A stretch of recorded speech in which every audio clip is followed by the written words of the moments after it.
thank you. Please, it's great to be in Peachtree City, and I gotta say, you guys have got a hell of a congressman. How much do we love Brian Jack here in the 3rd District of Georgia? Thank you, Brian. Now, we got a few other people I want to thank, of course, the great EPA Administrator Lee Zeldin. Lee, thank you so much. And proud Atlanta native Kelly Loeffler, thank you for all you're doing at the Small Business Administration. All right, you guys are lucky to have a great Trump-endorsed Lieutenant Governor Burt. Burt, good to see you, man. How we doing? Burt greeted me on the tarmac today. He had been on the tarmac, I think, for a few minutes because he was sweating bullets. And that hot Atlanta sun, I felt bad for him. But Burt, thank you. You're going to make a great governor for the state of Georgia. And we're with you every step of the way. Now, I understand we got a little preview. This was my idea. A little preview of the Senate race here in the great state of Georgia. How'd they do, ladies and gentlemen? Do good? Well, let me thank Coach Derek Dooley. Derek, thank you for being here. Let me thank Representative Buddy Carter. Buddy, thank you. Good to see you, man. And of course, the great Mike Collins. Mike, thank you for everything that you do. It's good to see you, man. Now, here's the thing. We're at a great American facility. I want to thank these great workers behind me. I feel bad for these guys because they got to stand up the whole time I'm talking. You guys get to take a seat, and boys, strap in, because we're going to be up here for about 3 hours. You give a politician a microphone, and it's always tough. Boys and girls. We've got a few ladies back there, too. But here's the thing. This facility, this manufacturing plant represents what makes America great. Because the products that you build, the jobs created here, the ingenuity and the technology and the development and all the things that actually make America run are built right here at this incredible facility. So thank you to Alta, thank you to the workers, and thanks to the people who make this facility run. Now, I heard something before I went on, because there's this big refrigerator right behind me, right? And somebody told me it was 13 tons, is that right? That's a big refrigerator. Now, am I also right that a lot of the products that you guys make go into Chick-fil-A? Is that right? Okay, I know that's a great Atlanta company, but as a customer, a frequent customer at Chick-fil-A, I've got a personal connection because you guys make a great American company run, and that's what I love about this country. When you guys make a great product, it enables more great products to be made. That creates more jobs for our people, that creates more American innovation, and it creates more prosperity for the American worker.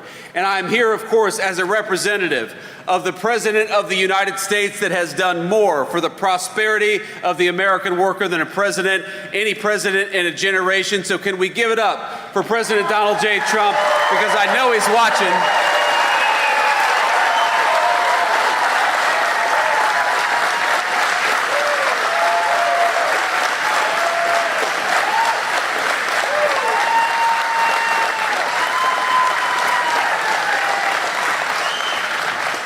And I know what the president ran on, and what the president cares about is building things right here in the United States of America. It's another reason why I'm proud to be at Alta today.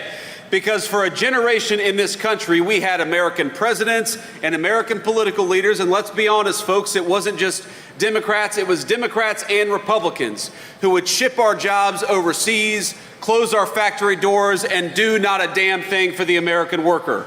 So how nice is it in Washington, D.C. to have a government that is going to protect your jobs, that's going to fight for this facility and say, very simply, if you're building it here, if you're making it here, if you're producing it here, we are going to give you, and already have given you, a big fat tax cut. That's a good thing.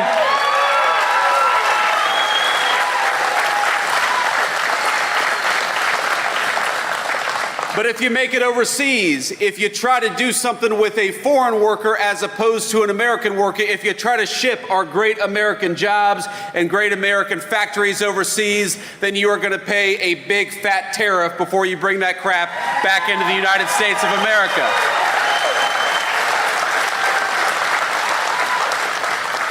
And that's what President Trump's economic policies are all about, my friends. It's the carrot and the stick.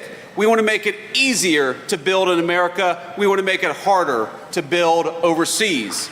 We want to make it easier to rely on our great American workers because we got a lot of them. American businesses ought to employ American workers. And we want to make it harder to employ foreigners to take those jobs from the Americans who deserve them. And most importantly, if you're working hard every single day right here in the United States, or if you're building a business right here in the United States, you ought to have a tax code that rewards you instead of punishes you. And that's what happened when we passed the Working Families Tax Cut just a couple of months ago. And of course, Brian Jack was a critical part of that. So you should be proud of your congressman.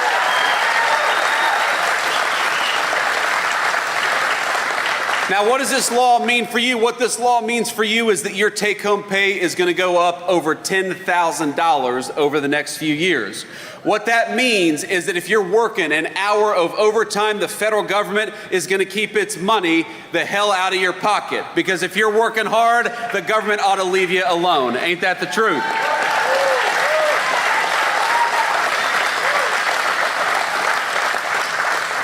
Do we have any single moms out there?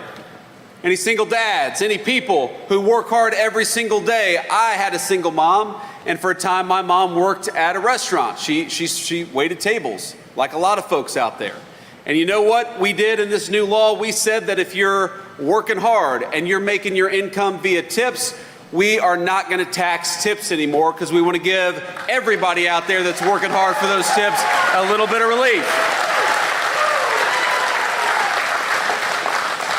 And that's what the Working Families Tax Cut did. No matter where you are in this country, if you're working hard and play by the rules, you ought to have a government that stands up for you instead of fights against you. That's why we increased the child tax credit in the Working Families Tax Cut. That's why we eliminated taxes on overtime and on tips. And that's why we had the biggest tax cut for families that this country has ever seen, because we believe that you ought to keep more of your hard-earned money. And we believe that if you're busting your rear end every single day, the government ought to make it easier for you and not harder for you. And that's why we fought for that legislation.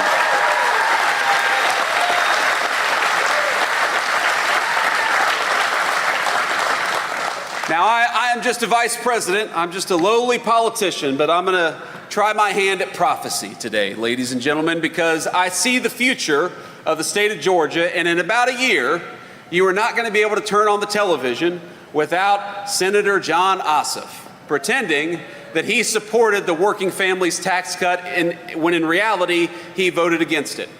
And I saw a TV clip of him today. You know why he said he voted against no taxes on overtimes? You know why he said he voted against no taxes on tips? You know why he said that he voted to raise your taxes by the biggest amount in a generation in this country? Because he's allegedly worried about people getting kicked off their health care. Well, you know what? The President of the United States made a promise, a sacred promise, that the only people who are going to lose access to health care are illegal aliens who shouldn't be in this country to begin with.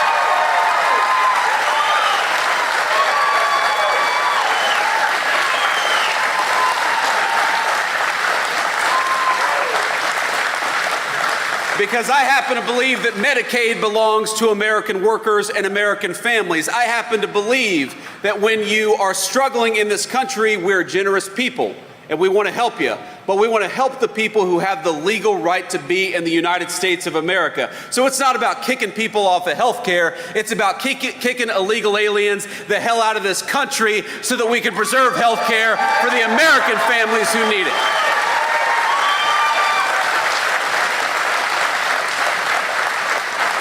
And that's what the Democrats never talk about. That's what they'll never tell you. They'll say, well, Republicans want to do this to health care. They want to do that. They want to do all these terrible things. When in reality, if you look at what the Democrats have done, what they've tried to do is to allow millions and millions of illegal aliens into this country, to give them benefits that ought go by right to American citizens, and then to attack Republicans when we dare to stand up for the American citizens who have the right to be here. So when you watch those TV commercials in a year, and John Ossoff, I tell you, he's going to pretend to be a reasonable moderate. He's actually going to run TV advertisements, I promise you, because I ran against a guy like this in the state of Ohio, where he says that he supported President Trump's agenda. But in reality, while Jon Ossoff pretends to be a moderate when he comes to Atlanta, he is a far left liberal in Washington, D.C., and that's the only place that it actually counts if you're a United States senator. So why don't we ask Jon Ossoff, why did you vote to raise taxes? Why did you vote to keep illegal aliens on Medicaid? Why did you vote to bankrupt Medicare? Why did you vote to make sure that people who work overtime and earn their income from tips pay as much to the federal government as possible? And the simple answer is because Jon Ossoff, whatever he pretends to be in his television commercials, he doesn't give a damn about the 3rd District, and he doesn't give a damn about the people of Georgia, but we do, and we're going to fight for you every single day.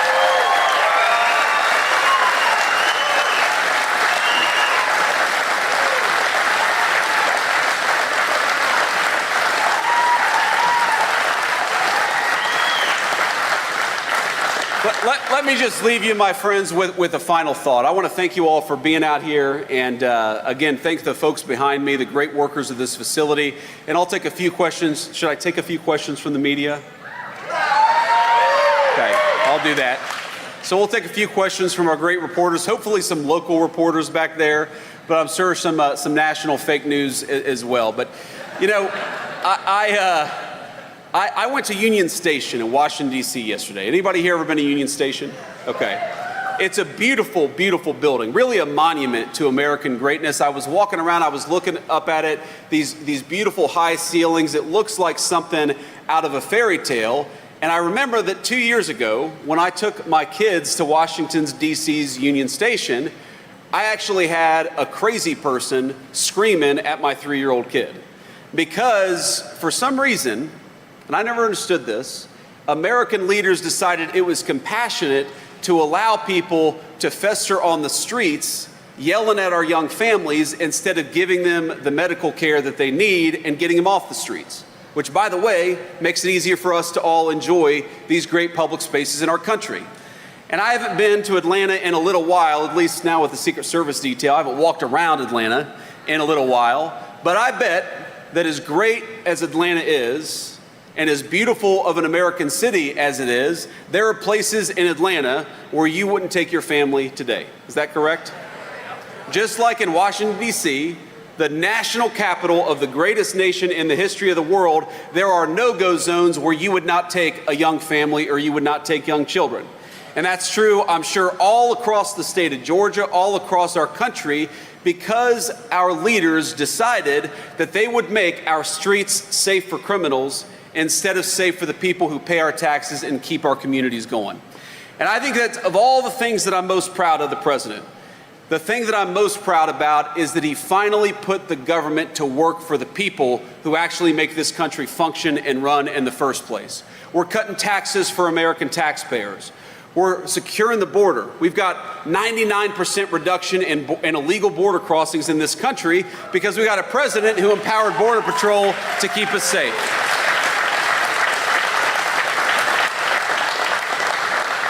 And we got a president who's standing with law enforcement to make it easier to clean up our streets, to make them safe for our young families. If you're a person, I don't care what your political party is, but if you're a family and you want to take your kid to a nice meal in downtown Atlanta, it's about a 40-minute drive, take your kid to a nice meal in downtown Atlanta, you ought to be able to without being harassed by a criminal. We got to take America's streets back for the American people, and that's what the President of the United States is doing every single day.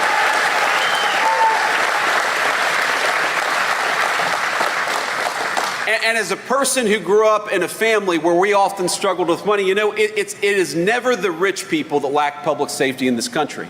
When we go to war against our cops, when we flood the border with illegal immigration, when we close down great American factories, it is the people the Bible calls the least of us that struggle the most and hurt the most. So I'm proud to be here as your vice president. I'm proud to be here as a representative of President Trump. Thank you. But I'm most proud that we have an administration that is making it easier, whether you're rich or poor, to walk down the street with a semblance of public safety. I'm most proud that we're fighting for the jobs of the people behind me and the jobs of every single working person in this country, and we're fighting to make sure that you pay low taxes instead of a bunch of garbage to the federal government. I'm proud that we serve an administration that cares more about American citizens and our public safety than giving Medicaid and Medicare to illegal aliens, which is what John Ossoff wants to do. In other words, I'm proud that the kind of family that made me who I am finally has a representative and a fighter in Washington, D.C. I promise you, we'll keep on fighting for you every step of the way. God bless you, and thank you for having me. Thank you.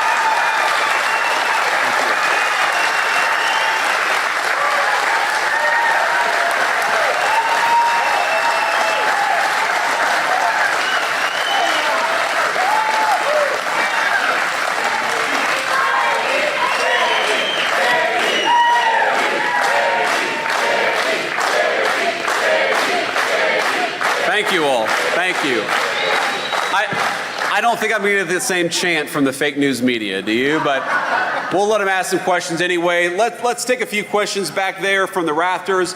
I would prefer to take at least a few local media questions first, and then we can get to the national folks. Semper Fi, sir. God bless you.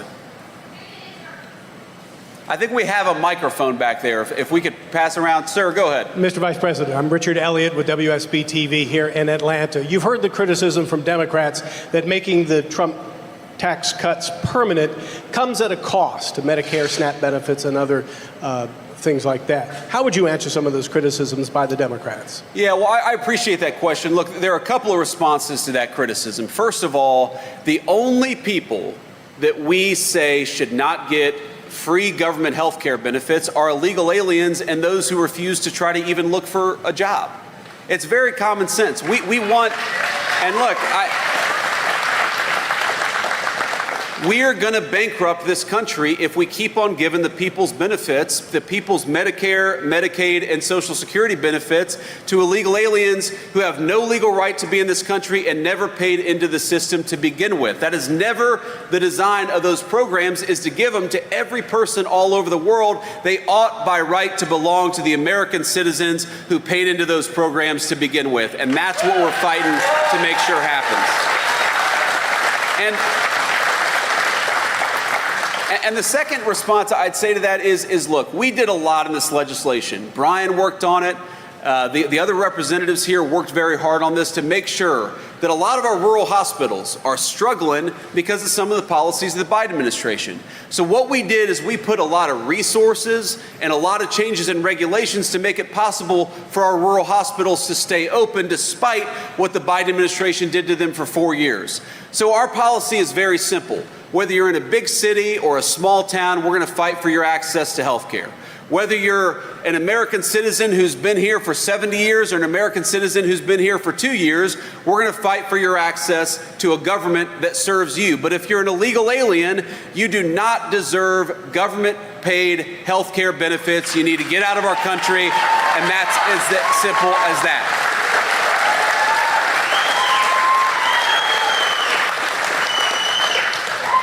Next question. Mr. Vice President, Greg Bluestein with the Atlanta Journal-Constitution. Thanks for being here. I have a follow-up to Richard's great question on those health care funding cuts. There are Georgia Republican leaders who are legitimately concerned that more than 100,000 people could be knocked off the Medicaid rolls, not just people who are here undocumented or illegally, but people who are working class, who are struggling to get their health care. What message do you have for state Republican leaders on what they should do to reconcile those issues? Well, the first thing I'd say is the state Republican leaders and frankly state Democratic leaders, if you're worried about American citizens losing access to health care, the Trump administration always has an open door policy. And we've worked with a number of our colleagues, Democrats and Republicans, at the federal legislature, but also at the state level, to make it possible to ensure that American citizens have access to the medical benefits that they need. It's as simple as that. So you're always going to have an open door. Now, we understand that reforms are complicated. Sometimes this stuff takes time to work itself through the system. Many of the changes in the working families tax cuts to Medicare, or excuse me, to Medicaid. You're not going to see that stuff. It's not even, some of it doesn't even go to effect for 6 or 7 years, in part because we want to give enough time to work with people to make sure that American citizens do not lose access to those critical benefits. So if you look at the way we design the law, if you look at the way that those reforms are implemented, and if you look at all the other things that we're doing, we want to work with people to make sure that American citizens get what they're entitled to. What we do not want is people who have no legal right to be here, to benefit from the generosity of the American taxpayer, and to bankrupt those programs. So long as you're willing to work with us on those goals, we'll work with anybody, whether you got a D or an R next to your name, because we care about this country. We want to make sure it's secure and healthy.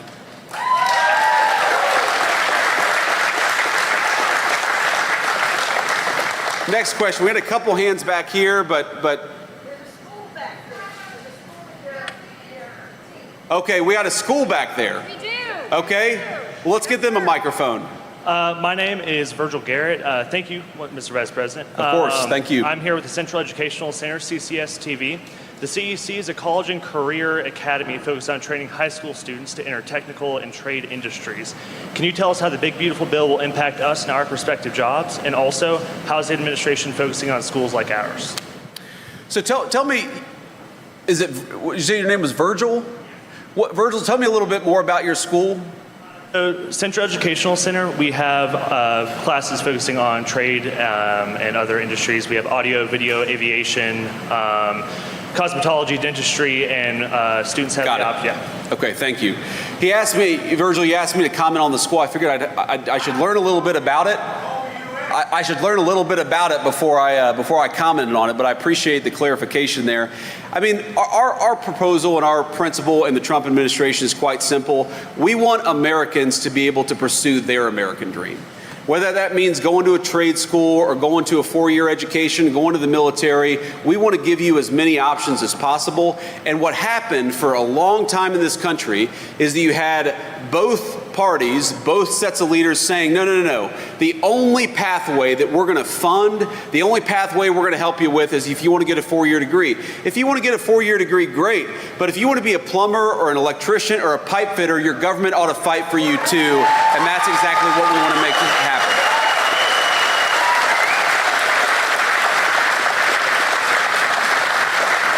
And I do, you know, Virgil, part of that is policy. Part of that is making sure that things like Pell Grants and other federal benefits, they don't pick and choose, they don't discriminate against our great trade schools. But part of that is leadership. And I think it's important for those of us who are in positions of leadership to say that, you know, there are so many great careers that require you use your hands and your head at the same time, where you can earn a great living, you can build something great for your fellow citizens and people in your community. We're not going to have enough housing. We're not going to have plumbing that works. We're not going to have lights that turn on unless we've got enough people going into our trade schools. We got to have more kids doing it, more young people doing it, because they're the ones building the American dream of homeownership. They're the ones building the future, and we're going to fight for you every step of the way. Thank you for your question, Virgil.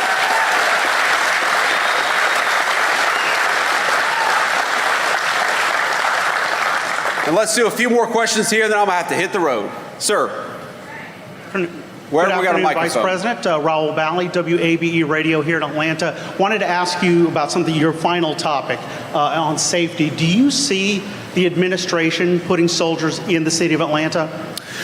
Well, look, what we've done is we have focused on Washington, D.C. because it's a federal city under our jurisdiction, but we certainly hope that whether it's Atlanta or anywhere else, people are going to look around and say, we don't have to live like this. It turns out if you just go and arrest the bad guys, you can have cities and streets that are safe again. And we hope that people see what we're doing in Washington, D.C. and follow our example all across the country.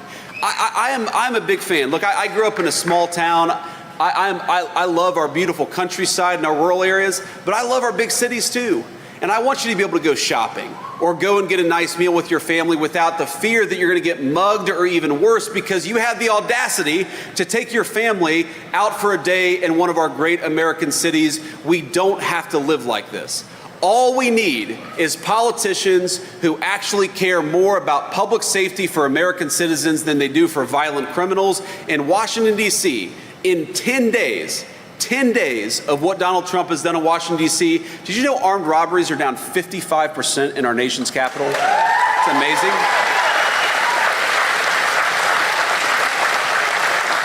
You know, murders in Washington, D.C. are down over 35%. Again, that's in a week and a half of just taking crime seriously. And there's something, you know, Democrats had this weird sickness in the head 5-6 years ago where they decided that all law enforcement was racist. You know who suffers the most, especially in our urban areas, when you don't allow the police to enforce the laws against bad guys? It is the good citizens, disproportionately black Atlantans, who suffer the most from high violent crime, because you've got more, or at least a disproportionate number of black Georgians living in Atlanta compared to other places. So when you empower police to prosecute violent criminals, that's not racism, that's empowering everybody, black or white, to live safely in their communities, and that should be the God-given right of every American citizen to walk down the street in safety and comfort. God bless you, sir.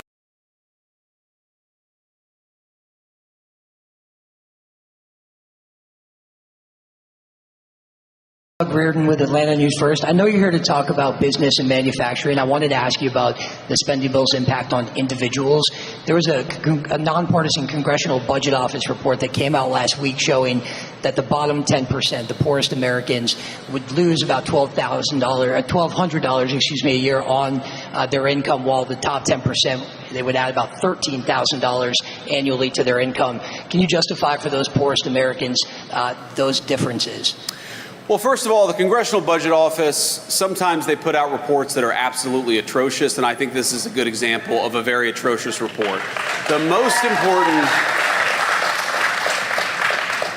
important thing for people who are living at the bottom of the income ladder is that they not pay taxes on their income sources. So if you're working hard and you're working overtime, you're going to get a big fat tax cut. If you're working at a restaurant or some other business where you're earning your wages primarily through tips, you're going to get a big fat tax cut. And most importantly, the president's economic policies are going to prevent your job from being shipped off to Asia or to Mexico. That is the very best thing for people at the bottom of the income ladder. And that's why we have the economic policies that we do. If you go back 50, 60 years, what is the fastest period for blue-collar wages rising in the United States of America? It is the time that we are living in right now, thanks to the economic policies of Donald J. Trump. You know what the worst thing for people at the bottom of the income ladder is? It's when you flood the country with millions upon millions of illegal aliens and force our poor Americans to compete for jobs against low-wage foreigners who don't even have the legal right to be here. That is what destroys the wages and the livelihoods of people who are struggling in this country. We want to empower them to live the American dream. That's why we're protecting their jobs, lowering their taxes, and fighting to make their country safe again. And I'll do one more question. Sir, I'm George Cheedy. I write for The Guardian. I live in a small town, less than 1,000 people. I'm also a military veteran. I am a DINFOS trained killer just like you. Thank you for your service, George. In 1996 in Atlanta, when the Olympics was coming through, Atlanta very famously rounded up people who were homeless on the street downtown, bought them bus tickets and sent them out of town and often out of state. There was a lot of negative sentiment about that later. It's one of the things that people remember. I am concerned that in the press to eliminate encampments in DC, something similar to that is happening. What is happening to the people who are homeless, often poor, often have a mental health problem or a drug problem?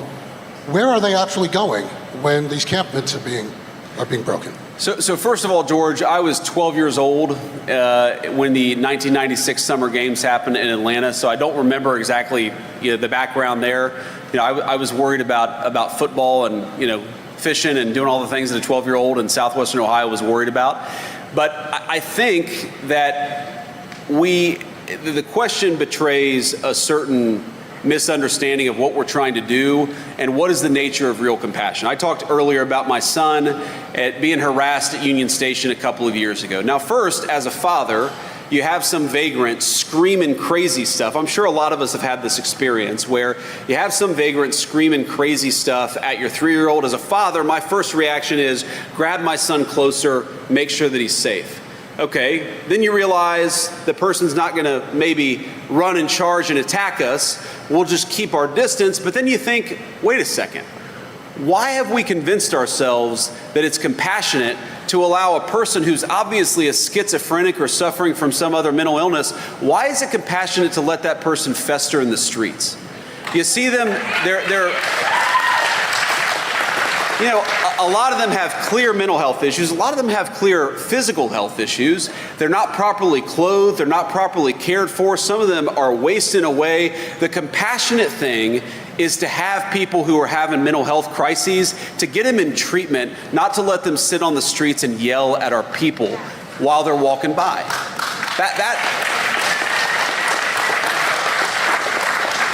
And so the president actually signed an executive order to make it easier for some of these people to get access to mental health treatment. And I don't know for the life of me what happened in this country where we decided that the compassionate thing was to let somebody fester on the streets instead of get the treatment that they need.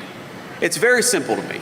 And I don't know why we accept it as parents and as grandparents and as people who just want to walk down the street in comfort, why we accepted that it was reasonable to have crazy people yelling at our kids. You should not have to cross the street in downtown Atlanta to avoid a crazy person yelling at your family. Those are your streets, paid for with your tax dollars, and you ought to be able to use them like any other citizen of this country. So let me close. I know I said that was the last question, so let me just close with this thought. You know, there are a number of things I could say about President Trump's leadership and a number of things I could say about what we're trying to accomplish in the Trump administration. Put very simply, we're trying to make America great for Americans again. When you hear that phrase, make America great, we want you as a taxpayer, as a worker, as a business owner, we want you to be able to enjoy the incredible benefits and bounty of the United States of America. This country was built by your grandparents, by your parents, by your forebears. You ought to have the right to live a good life in this country that wouldn't even exist were it not for the hard work of so many generations who came before us. They didn't put in that work. They didn't build this great country. They didn't carve the greatest civilization in the history of the world out of a wilderness so that their ancestors and their descendants could see it fall into disrepair. They did not build, look at Atlanta, it's a beautiful city. It's one of the most beautiful cities anywhere in the world. The people who built Atlanta did not build it so that you would not be able to walk down the streets of Atlanta safely at night. They built it so that you could enjoy it. They built this country so that we could make an even greater America out of it. And the policies of the Trump administration are meant for one simple reason: to empower you to live a great life in this country that all of us love. We've got a lot of work done in the last 7 months. We're going to do a hell of a lot more work in the next 3.5 years, and we're going to fight for you every single step of the way. God bless you.